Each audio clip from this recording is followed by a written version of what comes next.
So what we're doing here is we're building a tool that we're going to use to produce parts sometime in the future. The future at Mitchell Metal Products in Merrill. Change occurred. President Tim Zimmerman says looks as bright as the brass wire helping build it. Exceedingly precise. One day it will produce parts for the new desk orders, now only a blueprint. Zimmerman would like to use them in part to create new jobs here immediately. We just enjoyed our strongest year ever as we closed out 2016. January 2017 is going to be our strongest January ever. Ever in a more than 60-year history dating back to when Dwight Eisenhower was president. I'll tell you, tough people in Wisconsin, fellas. And Zimmerman says since President Trump won the election, he's noticed a business climate change. I believe there's a Trump effect. How long that'll last, I don't know. The lighter hiring mood for now, Zimmerman says, can be explained by business leaders thinking the Trump administration will end certain regulations. Regulation for American industry may back down. That frees up cash that can be used for investment. And when businesses invest, typically jobs are created.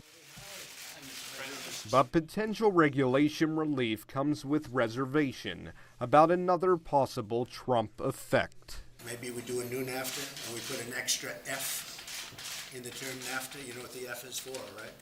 Yeah. Free and fair trade. If NAFTA stays in place, it's not a threat to us. If it's revoked, there's certainly is potential that we could lose some business as a result of that. All of these go to Mexico. Yep. Most of those beds probably come back here to the U.S. when they're sold. These hospital bed parts just part of the 15% of all Mitchell Metal products being shipped to Mexico. Another 2%. So we sell them this, and this is what they do with that frame. Mainly these Christmas wreath rings are sent to Canada. A total of 17% of our sales is done with companies that are part of NAFTA. Mitchell Metal Products is far from alone. Right now, industrial machinery is the #1 export in America's dairyland. The most recent state numbers show NAFTA currently brings in more than $10 billion for the state every year. Almost half of what trade overall means for Wisconsin's economy. I remember as a child always putting the olives on my fingers, and sort of wiggling your fingers. I think every kid may have that memory of doing that. Like most people of his generation, Joe Bartolotta has many fond memories of dining at supper clubs as a child. Many people wouldn't think that the little boy playing with his food would grow up to become Milwaukee's premier restaurateur, owning nearly 15 restaurants across the area. But throughout the years in the restaurant world, Bartolotta has always maintained a soft spot for the supper club concept, and that led him to create Joey Gerard's in 2012. Things are generational in many ways. The older generation can relate to the supper club because they lived through them. People who are in their 20s, 30s, and 40s may have not been able to experience the supper club. So we wanted something that would invoke a style of food quality, and some of the classic traditional dishes of a supper club, but still would target a vast demographic. From shrimp Dijon to steak Diane to trout and the lazy Susan and relish tray, you'll find all kinds of traditional supper club cuisine here at Joey Gerard's. But what's unique is that they put a modern and new twist on all of these classics. So if you don't mind me, I think I'm going to help myself to a bite of tradition.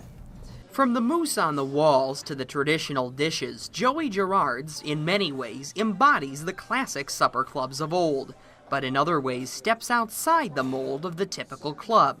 And that's just how Bartolotta wants it. I believe firmly that there are no rules in life. There are guidelines.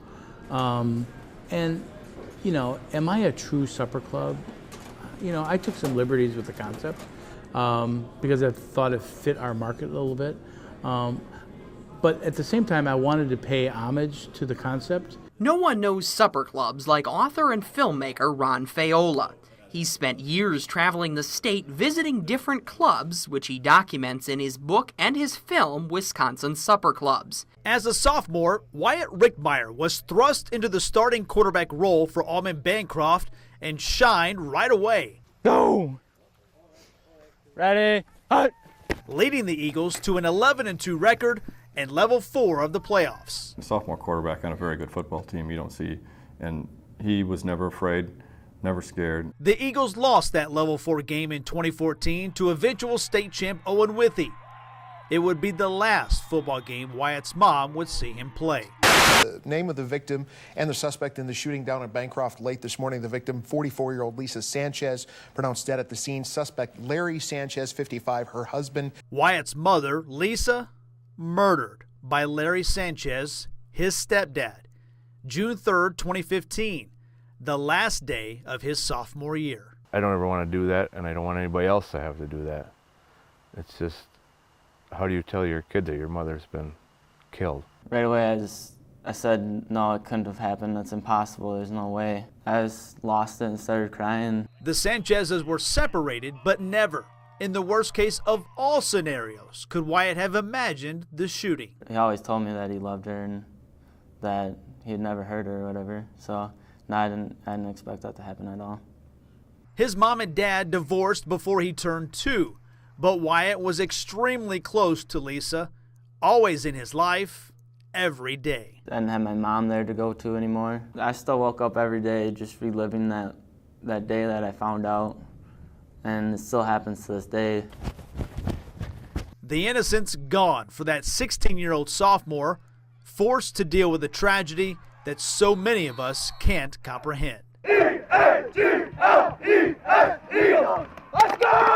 I think there's a lot of stuff going through his head that I'll never know. Nobody will ever know. You kind of felt that he didn't want to talk about it, but every kid knew he did. So they kind of just were there for him when he needed it. They didn't push him or anything. We were just there when he needed it. It would be easy for Wyatt to let the loss of his mom get the better of him. Instead, he's using it as motivation in life, school, and right here on the playing field. One of my middle school coaches told me, he said to me a couple days after it happened, he said, you can either use this as an excuse or you can use this to better yourself. And I took that and I went with it, and I told myself that every game I was going to dedicate to her and I was going to play my heart out. Touchdown! There's a lot of things he could turn to, you know, to get rid of the pain or whatever, and he stayed on the right path. I'm pretty proud of him. That summer of 2015 was long. No school, no sports, no mom. When August rolled around, some normalcy returned with the start of football camp. He was tunnel vision. He was ready to go when he walked in that locker room, and he had a big group of guys supporting him. That was my time just to clear everything out and enjoy playing the sport and not having to worry about really anything else but playing. Before every game, whether it be football, basketball, or baseball, he spends a moment with his mom during the national anthem. I know she's like always watching over me. I just tell her that I love her and keep me safe and hope for us to win. And then just kiss her goodbye. Larry Sanchez was recently sentenced to 30 years in prison for the shooting, giving Wyatt and his family some closure. There's been a couple of times where I think about it and I can't really fight it and it just happens. Probably when you talk about it too much. Yeah. Even though more than 16 months have passed since Lisa's death, nothing will ever be normal again. I'm sure there's not a day that goes by that he don't think about it. I mean, more than once a day, I'm sure. But he's able to put it aside and, you know, move on. It made all of us stronger. We all, during that last day of school, we all kind of connected. We all grew as a family. It's the left side. Go! Ready, hut! Part of the last couple seasons, I'm sure, has been for his mom, and he's just been remarkable the last 2 seasons, the last three seasons for us at quarterback. A frog, a memento from his mom's belongings, and a picture occupy Wyatt's nightstand. There'll always be an empty spot where she should be.